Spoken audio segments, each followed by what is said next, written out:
Hello, my name is Lewis Weber, and I am a board-certified behavior analyst who works throughout Sarasota County schools.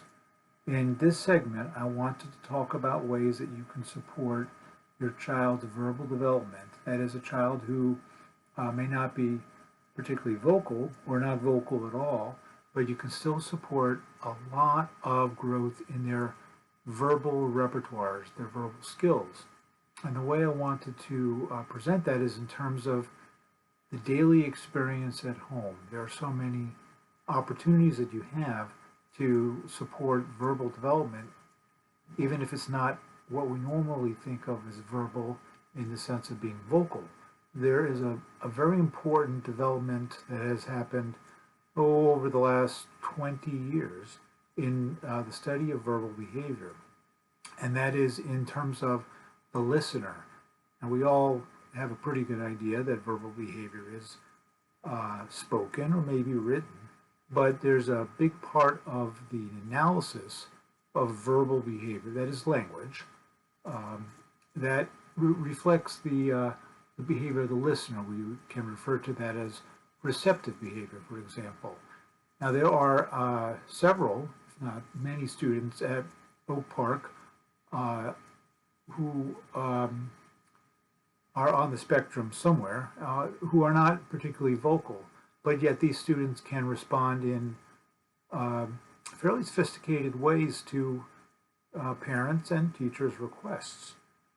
Please take the cereal out of the cabinet, and the child will go and do that. Even though the child can't identify the cereal, can't name the cereal, might not even be able to point to the cereal if you asked him to do that, but he would be able to respond to your request.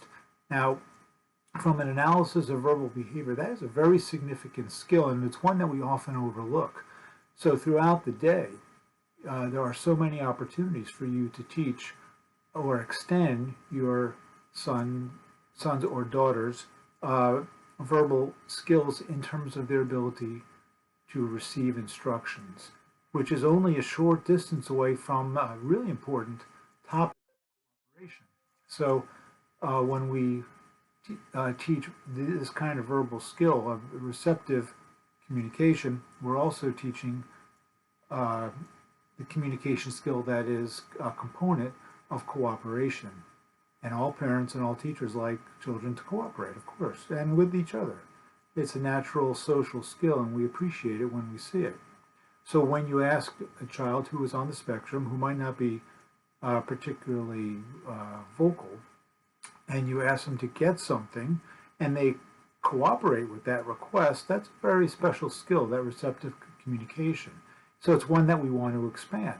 So can your child, for example, get the sugar bowl out of the cabinet? Or can your child put his dishes away after dinner? Can your child put the pillow back on the bed if it's on the floor, or put the socks in the hamper? Things like that. There's hundreds and hundreds of skills that you can teach your child that are receptive language skills. Now, if your child doesn't put their socks in the hamper, do they know what the hamper is, or the clothing basket, or whatever it is that you call it? Is it because they don't know what that is, or because they're not motivated to do so? And so we always have to keep in mind a motivation for cooperation. We're not going to address that part of the problem so much here, because I want to emphasize the opportunities for learning receptive speech. So throughout the day, when the child is home, if you ask the child to do something, and they do, of course, we do want to provide attention and recognition, but that's really the word I'm looking for, recognition that they have completed the job. But how many skills does your son or daughter have in terms of a receptive vocabulary? Can they do these things? And is the reason that they're not doing it, are they not doing it because they don't understand what that is? So if you point out that this is in fact the sugar bowl, and you put the sugar bowl away when you ask the next time, would your son or daughter be able to do that? I don't know, of course, but let's make sure that that vocabulary, that receptive vocabulary, is installed in your child's verbal repertoire.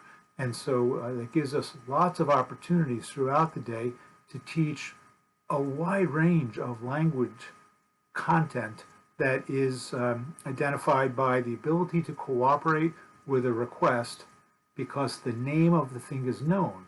Even though the child is not able to verbalize it, might not be able to write the name of it, might not be able to point to it if it was in a picture, might not be able to select it in a group of several pictures, one of which is the right answer and the others that are not. All of these things the child might not be able to do, but the child can go and do the thing. And the doing comes with a natural reward.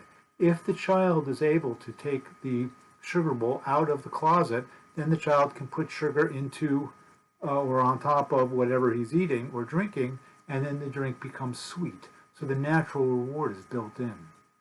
We refer to those outcomes as natural rewards, but also embedded rewards or reinforcers, that the reinforcer is naturally embedded into the situation. So you don't have to specifically plan for it. You don't have to keep track of it with points or with stars or things that are separate from it. And we want to support that kind of learning.